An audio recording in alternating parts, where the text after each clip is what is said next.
Bonjour à tous, je suis ravi de vous retrouver pour cette nouvelle lune du 28 juillet 2022 qui aura lieu à 19h55 en temps local et donc à 17h55 en temps universel.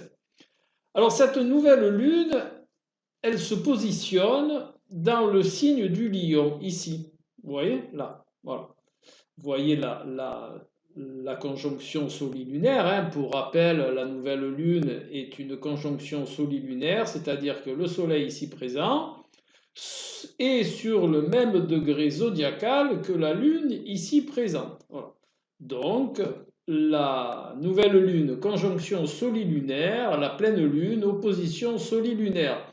Alors, pour revenir à ces principes-là, je vous invite à vous référer à la pleine lune du 13 juillet où en préambule j'explique un petit peu ce qu'est justement la nouvelle et la pleine lune en termes solilunaires.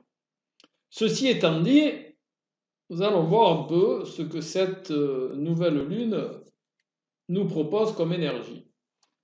Alors déjà, sa position dans le lion, cette nouvelle lune, alors je vous rappelle, si vous ne voulez pas aller voir dans la vidéo du 13 juillet, que les nouvelles lunes ou pleines lunes sont une interaction solilunaire et pas uniquement lunaire. Voilà, il faut savoir que dans la nouvelle lune ici présente, il faut tenir compte aussi du soleil et pas uniquement de la lune.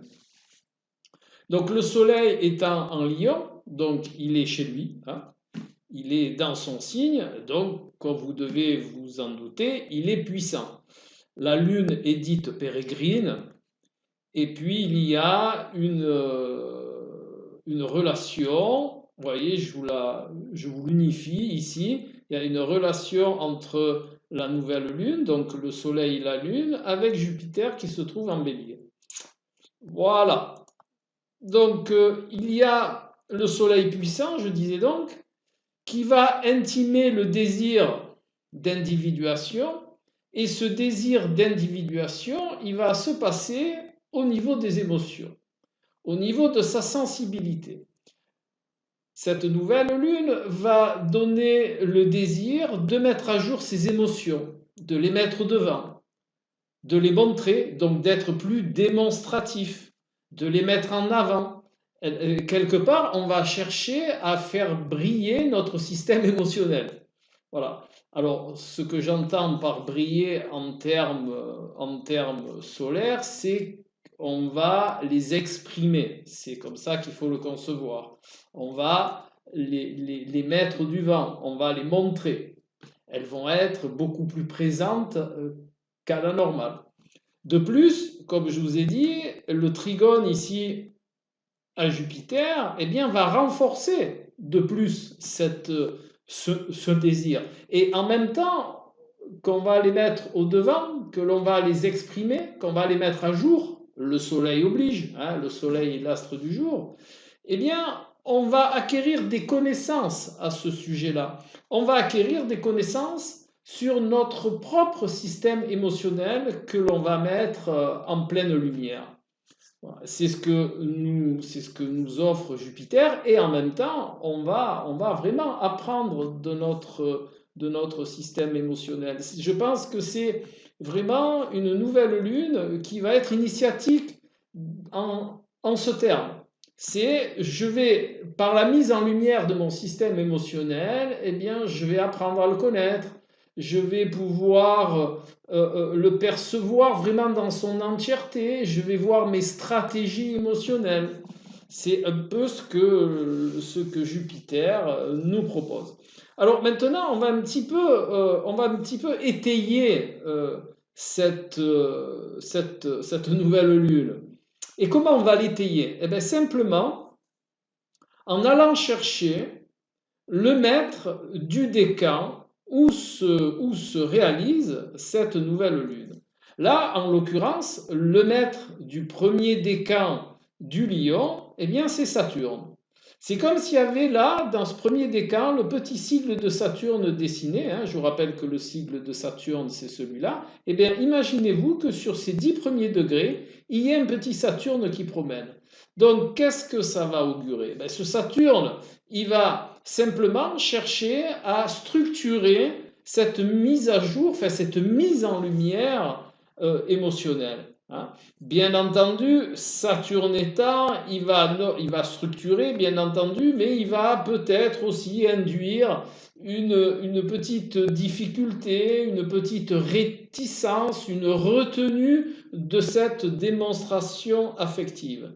Et on va faire exactement la même chose en ce qui concerne Jupiter, ici dans le signe du Bélier, qui se trouve à 8 degrés, donc dans le premier décan du signe du Bélier, dont le maître de ce premier décan, eh bien, c'est Mars. Donc, il y a une influence martienne, grand bien nous fasse, puisque Jupiter se trouve en Bélier, mais les autres décans ont des maîtres différents. Le premier décan du signe du Bélier, donc c'est Mars. Eh bien, Mars va insuffler beaucoup d'énergie pour acquérir ce dont je vous parlais tout à l'heure, c'est des connaissances, apprendre nos stratégies émotionnelles, apprendre comment on va les mettre en place. Bien entendu, Mars, qui insuffle de l'énergie à Jupiter, qui est déjà pas mal, qui est déjà pas mal mouvant, qui est déjà pas mal lui-même rempli d'énergie, eh bien peut-être qu'on va un petit peu trop se hâter. Mais si vous avez bien retenu ce que je vous ai dit, le premier décan du signe du lion étant sous l'énergie saturnienne, eh bien ça va faire une balance entre l'excès Mars-Jupiter et la structure et la retenue et le contrôle issu de Saturne de ce premier décan. Eh bien cela va établir un équilibre. Donc cette retenue saturnienne, elle va être un petit peu désactivée par cette maîtrise martienne sur Jupiter, premier décan Bélier, qui, ce premier décan Bélier Mars-Jupiter, va insuffler beaucoup d'énergie, ce qui va amoindrir la résistance issue de Saturne, premier décan du signe du Lion. Voilà. Je voulais vous montrer un petit peu comment fonctionne l'astrologie, bien entendu, avec un petit peu plus de paramètres que je vous montre par rapport à d'habitude. Donc, bien entendu, d'habitude, j'en tiens compte, je ne vous le démontre pas, mais bon, là, c'est les vacances, on a un peu plus de temps, on est tranquille, il y a moins de, comment dire, il y a moins d'activités en termes généraux. Donc voilà, je voulais prendre un petit peu le temps de vous expliciter qu'il y a aussi dans l'interprétation astrologique cette petite spécificité. Donc certains en tiennent compte, d'autres n'en tiennent pas compte. Eh bien, chacun fait par rapport à ce à quoi il adhère. Voilà. Ceci étant pour la nouvelle lune. Maintenant, je profite de cette vidéo. Je voulais faire une vidéo à part. Peut-être que je vais la faire. Je ne voudrais pas que ça soit redondant, mais peut-être que je vais la faire parce que je trouve que c'est important de marquer la chose. À l'heure où je tourne la vidéo, Mars est rentré dans le signe du Taureau. Donc, au moment de la nouvelle lune, Mars sera ici, d'accord, à 15 degrés du signe du Taureau, mais pour le moment, il est par là, 5-6 degrés du signe du Taureau. Voilà. Eh bien, l'entrée de Mars dans le signe du Taureau, alors, on peut concevoir ça comme une coïncidence, chacun il verra ce qu'il veut. Moi, je cherche à convaincre personne, je vous fais juste une information de synchronicité entre ce qui se passe dans le ciel et ce qui se passe sur Terre. Voilà. Loin de moi l'idée de convaincre qui que ce soit, c'est comme d'habitude, moi je vous partage les informations astro et ce que je trouve pertinent. Donc l'entrée de Mars en Bélier correspond avec les événements des agriculteurs au Danemark et les événements du même acabit qui se passe en Italie. Quand on sait que le signe du taureau est un signe terrestre, est un signe de labeur, qui est souvent apparenté au travail de la terre, hein, c'est écrit dans dans toutes les littératures astrologiques, eh bien l'entrée de Mars, qui est un petit peu le guerrier, on va dire l'action, l'esprit d'entreprise, la décision, eh bien, on peut faire la relation de synchronicité entre cette entrée de Mars dans le signe du taureau et ce qui se passe au niveau des agriculteurs.